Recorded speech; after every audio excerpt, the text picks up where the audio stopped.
All right. And we are back with the GSMC Wrestling Laureate podcast brought to you by the GSMC Sports Network. I'm your host, Eric Rodriguez, here every Monday through Friday, 8 p.m. Pacific time, 11 p.m. Eastern time on the GSMC Sports Network. Talk about the best thing in the world, professional wrestling. And I'm your favorite wrestling fan with all the cool deets. Find out all the action inside and outside of the ring. We also talk about backstage curtain drama, maybe some potential storylines coming around the corner. We talk about superstar, their inactive statuses, their injury updates, their contract negotiations, and the free agent signings. So if it makes major news in the wrestling world, we talk about it here on the show. Obviously, if you guys have something you want to share as well, obviously are open to it 1,010% because the show is absolutely 1,010%. Nothing without you. So yeah, thank you guys so much. All right, so we're gonna get into our next segment here. But before we do, I want to remind you guys to go ahead and use that super chat box right there. Whether if you have a burning question or a hot take, or if it's just something you've been dying to get off your mind, you know what I mean? Go ahead and hit up the super chat, send in your feelings, and I can't wait to get to it. Here at the GSMC Sports Network, we are all ears 100% of the time. And, it's all about keeping the conversation going, guys, keeping it lively, keeping this party going that we have every Monday through Friday night at 8 p.m. And, so don't be shy. Go ahead and drop your thoughts inside that chat. And if you really want to make sure your comment or question gets noticed on air, why not use that super chat? It's that $ below the chat box.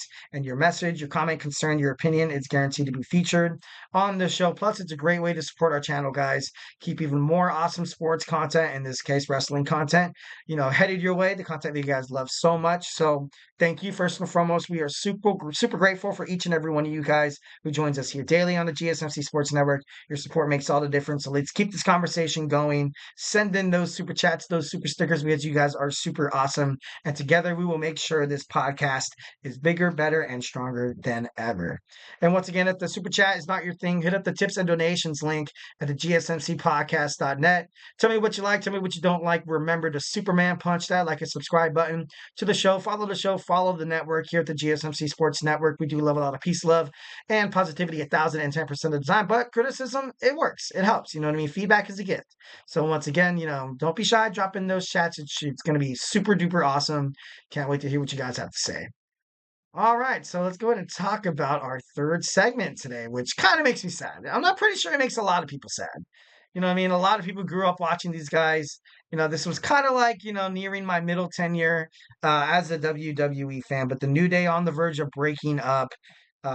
Absolutely heartbreaking. I hate it.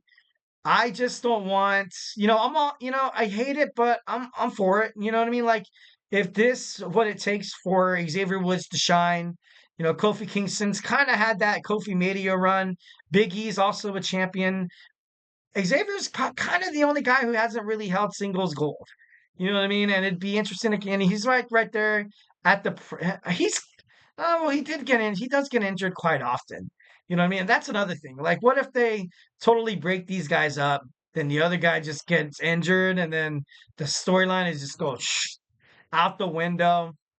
Then they're just doing senseless promos, and then they want us to, kind of forget about what happens and stuff like that. Like, and then then the guy comes back, and then Big E comes back, and then the New Day forms again, and it's like, why did we do this in the first place? And it's like, I don't know. I thought it'd be kind of cool to have Xavier Woods win. You know what I mean? Like, and it's like, is Murphy? I'm just kidding. Like, imagine, like, that'd be pretty funny. But I don't know. I just don't want this to be a mistake. And like I said. I'm all for, different angles and perspectives just so, people could get, the best out of their character and get the best out of, the promotion that they work for. But like, I just don't want this to backfire. I don't want this to backfire. I don't want this to be another case when a tag team splits up and it was just the worst, decision that somebody could possibly make, kind of like when they tried to break up the Dudley Boys and stuff like that. Like, it was just like, oh, do you like why? Like, you know what I mean? Like, some people do fit better as a tag team. Like when you had Enzo and Big Cass for no reason break up when they're actually pretty marketable. They were selling merchandises, and it was like you soft SAWFT soft. I love Enzo Amore. I kind of miss him. Kind of miss him 1,010%. So yeah, the New Day after the tag team title match. loss on Raw, Xavier Woods was absolutely irate. He was frustrated because the New Day, which are usually very successful in their tag matches, they lost. They lost, and it was because of outside interference. It's exactly what Xavier Woods warned, the Damian Priest and Rhea Ripley about. He was like, "Look, don't get into our business because I know what happens." And then Kofi Kingston, mentioned the fact that Big E is gone. The reason why they're not as untouchable as tag team champions anymore is you don't have the trio. Once when you're missing on the tripod, if you're missing one leg, it doesn't work.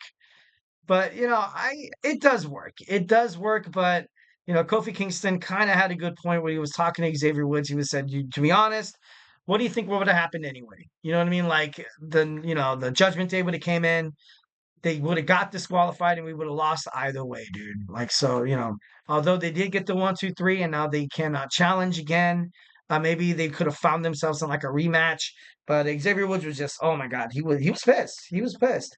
And he's upset that he's been kept in the dark for a lot of Kofi Kingston's plans and actions and stuff like that.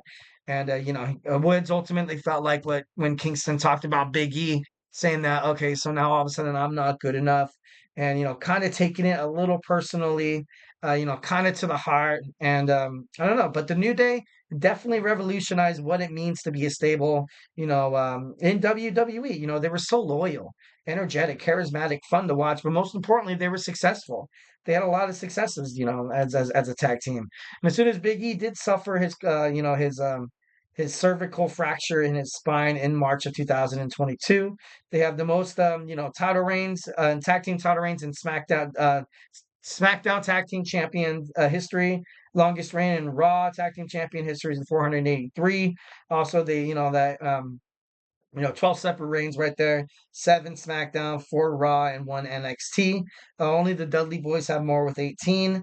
And, they've had some great feuds. They have some great feuds with the Usos, the OC, Chris Jericho, and Kevin Owens, and of course, The Bar, the team of Sheamus and Cesaro.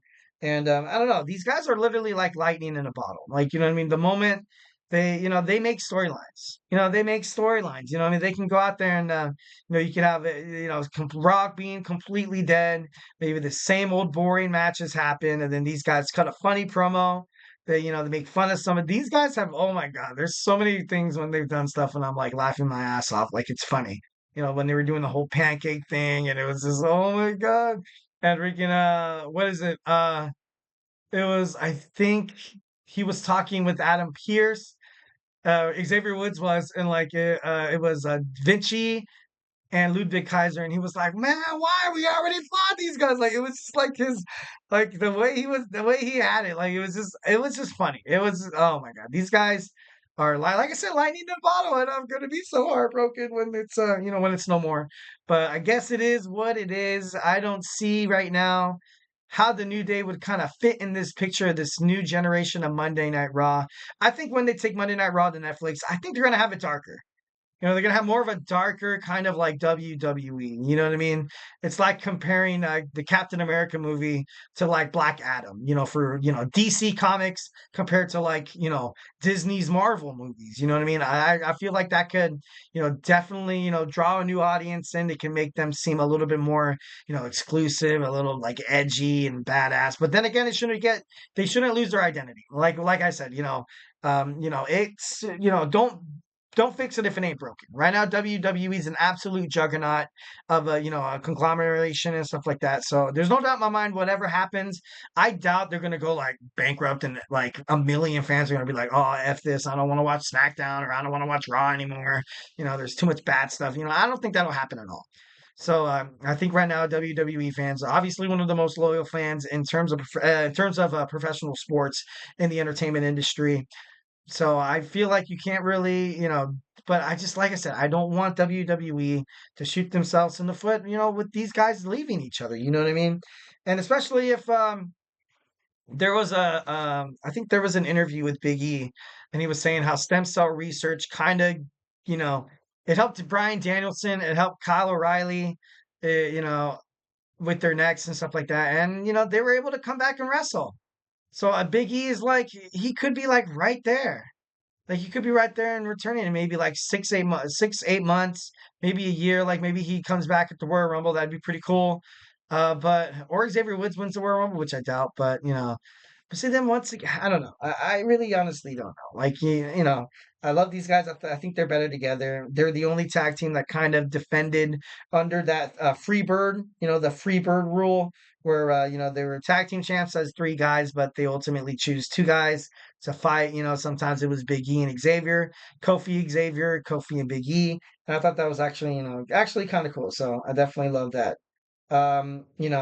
So I don't know. Do they wait for Big E to come back? I don't think they do. There's some potential storylines that kind of linger over there, and I've kind of thought about a couple of them, and all of them honestly don't sound better or would get more attention from the WWE universe. If these guys break up, you know what I mean? Of course, kind of like where you have Johnny Gargano and Tommaso Ciampa, where they did had a massive breakup and it seemed genius, and they got entertainment and they were beating the holy hell out of each other, and then it died. And then Johnny Gargano got sat back down to NXT. And then Tommaso Ciampa failed as a singles wrestler and went down to NXT. And then they both failed in NXT as singles wrestlers and then thought it'd be better to come back together. And then they made it back to WWE SmackDown to win the WWE Tag Team Championships. And then they lost to the Bloodline. It's just, I don't know. It's a little offsetting. I got to be honest. But maybe if Xavier Woods in his singles career, he could make a run. Definitely 1,010%. He has all the talent in the world to do that. Kofi Kingston, it's late in his career, but I think he can be kind of like that Cinderella story kind of older guy, going after the United States Championship or going after the WWE Intercontinental Championship. Something that I think they're going to do is you just have Xavier Woods beat the hell out of Kofi Kingston. Maybe there's blood involved, maybe there's not. And then then you have Xavier Woods walking out on his former New Day brother, and you just have Kofi Kingston's his eyes like bawling and he's crying. And then then that's fun for maybe about 2 or 3 PLEs. And then once when a Monday Night Raw goes to Netflix, and then these guys, if you want this breakup to actually stick, kind of like I sound like I'm talking to two people who are breaking up. It's like, if you want this breakup to stick, you guys have to move away from each other. No connection, no contact, and you guys will find successful, separate lives and maybe find somebody else. You know what I mean? That could possibly be it. As soon as WWE Raw moves to Netflix, you keep Kofi or you keep Xavier Woods. And then vice versa. In SmackDown, you get a former New Day member as well. And then people, that's it. If you forget about the New Day, you don't have that lingering, other if they're on the same show all the time and they're constantly crossing paths and they're beating the hell out of each other, and it's just like, it comes to the point where it's like, all right, let's just have these guys not do this. And then the WWE universe is stuck watching this and they're like, don't these guys hate each other? They were former tag team partners, and now people want us, and now WWE wants us to believe that these guys were never, the one of the most successful tag team champions inside of WWE history, and it's like something you can't ignore, like, you know what I mean? So this has to be done very delicately. Like I said, it could happen. It could happen, but if it falls flat on its face, WWE shoots themselves in the foot, so to speak. I'm gonna be the one, and it's gonna burn me. It's gonna hate me to be like, oh, I told you so. Sometimes, you're happy that you're right, yeah, but then sometimes you're not really happy that you were right after all, after all along. So, definitely, yeah. All right, guys, we're going to talk about our fourth segment. We're going to talk about WWE approaching contract negotiations under the Paul Levesque era a bit differently, which I think is, it's a lot better. Like I said, I feel like they take care of their, their workers a little bit more. So yeah, we're going to talk about that when we come back. So hey, do not go anywhere.